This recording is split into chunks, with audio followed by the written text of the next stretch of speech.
Oui, donc ça c'est sûr que c'est un petit peu effectivement le souci de ce type de données.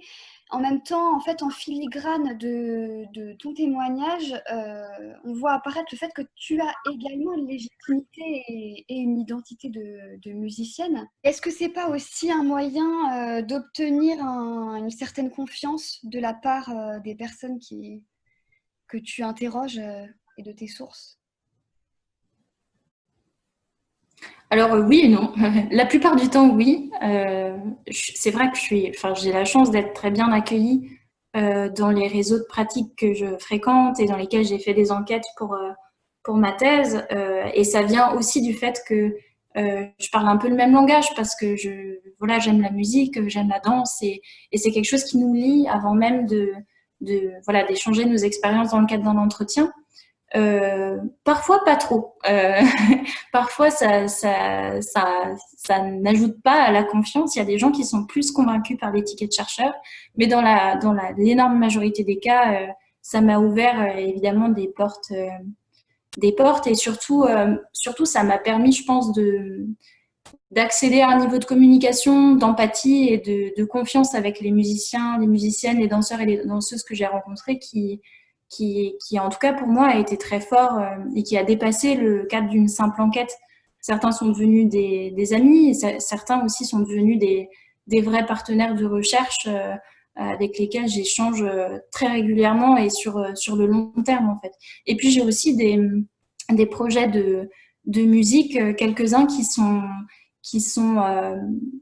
en fait qui à la base étaient que des projets de musique de mon côté, mais qui sont devenus aussi un peu des laboratoires d'exploration pour ma recherche au fur et à mesure. Donc il y a vraiment des imbrications dans tous les sens. Hmm. Et du coup, je vais terminer avec une question.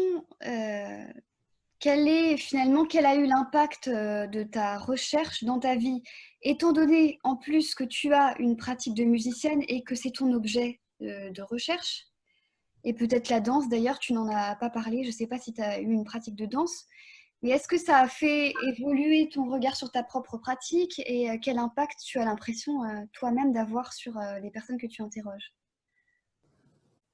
En fait, ça m'a fait poser plein de questions sur les répertoires que moi aussi je jouais sans toujours en fait y penser. Ça a aussi eu des effets un peu à la fois prévisibles et pas toujours très agréables qui sont que en fait je pratique moins aussi depuis que je fais ma thèse. Je fais toujours beaucoup de musique mais je danse moins. Je vais plus trop au bal pour le plaisir parce que c'est devenu vraiment pour moi un lieu d'observation et j'attends aussi la fin de la thèse pour j'espère retrouver un regard un peu plus léger en fait par rapport au bal. Par contre, ce qui est sûr, c'est que au-delà en fait de ma pratique de la musique et de la danse, ça a vraiment impacté mon rapport en fait au savoir de manière globale parce que j'ai affaire à un univers de musiciens et de danseurs qui ont développé en fait une intelligence collective très fine par rapport à ce qu'ils font. Les spécialistes, j'aime pas bien ce terme, mais dans les faits, les spécialistes des musiques et des danses traditionnelles, ils se trouvent en fait parmi les musiciens et les danseurs, et ils se trouvent d'ailleurs plus là que sur les bancs d'université.